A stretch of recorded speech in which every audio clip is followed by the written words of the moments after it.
Assalamualaikum warahmatullahi wabarakatuh. Pertemuan kali ini kita lanjutkan materi turunan fungsi, yaitu penerapan turunan fungsi atau aplikasi turunan fungsi dalam kehidupan sehari-hari. Dalam kehidupan sehari-hari, penerapan turunan fungsi itu kita gunakan misalnya untuk menghitung kecepatan, itu yang paling umum kita ketahui. Kemudian penerapan turunan fungsi berikutnya di bidang ekonomi ini kita gunakan misalnya untuk menghitung biaya total, biaya penerimaan. Kemudian dalam bidang biologi untuk menghitung laju pertumbuhan organisme.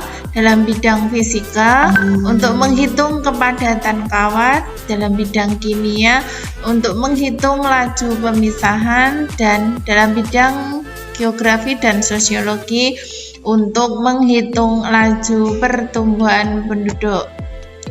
Baik, sekarang kita lihat contoh penerapan turunan fungsi di dalam soal. Yang pertama, dilihat sebuah benda diluncurkan ke atas sehingga lintasan pada ketinggian h meter dalam setiap T detik dirumuskan HT sama dengan 60T min 3T kuadrat. Yang ditanyakan, tentukan tinggi maksimum yang dapat dicapai benda tersebut. Kita bahas bersama dari fungsi yang diketahui HT sama dengan 60T min 3T kuadrat. Kita cari turunan pertamanya atau H aksen T-nya. H aksen T sama dengan 60 min 6T. Syarat tinggi maksimum ini jika H aksen T-nya itu sama dengan 0, sehingga 60 min 6T sama dengan 0. Min 6T sama dengan min 60. Min 60 ini didapat dari 60 ini kita pindah ke ruas kanan. Berarti T-nya ketemu 10. T sudah ketemu 10, kita gunakan untuk mencari tinggi maksimum. Kita substitusi T sama dengan 10 ini pada fungsi awalnya, HT-nya. HT sama dengan 60T min 3T kuadrat, sehingga H10 sama dengan setiap ada T kita ganti dengan 10. 60 dikalikan 10 dikurangi 3 dikalikan 10 kuadrat sama dengan 60 kali 10, 600 dikurangi 3 dikalikan 10 kuadrat itu sama dengan 100. Sehingga 600 dikurangi 3 kali 100, 300, maka ketemunya 300. Jadi tinggi maksimum yang dapat dicapai benda tersebut adalah 300 meter. Kemudian dilihat contoh soal yang kedua. Sebuah benda bergerak dengan persamaan gerak, yaitu Y sama dengan 5T kuadrat min 4T plus 8 dengan Y dalam meter dan T dalam satuan detik.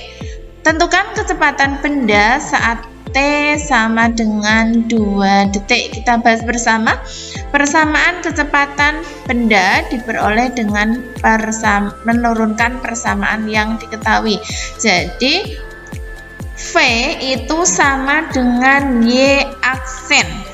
Y yang diketahui tadi, Y sama dengan 5T kuadrat min 4T plus 8. Kita ketahuilah tadi bahwa V sama dengan Y aksen, berarti sama dengan Y aksennya turunan dari fungsi ini tadi 10T min 4. Kemudian saat T sama dengan 2 detik, maka disubstitusi ke fungsi V-nya tadi, kecepatannya tadi, sehingga V sama dengan 10 dikalikan T-nya diganti dengan 2 dikalikan 2 dikurangi 4 sama dengan 20 min 4, sama dengan 16 meter per detik, sehingga kecepatan benda saat T sama dengan 2 detik adalah 16 meter per detik. Demikian anak-anak, saya akhiri. Assalamualaikum warahmatullahi wabarakatuh.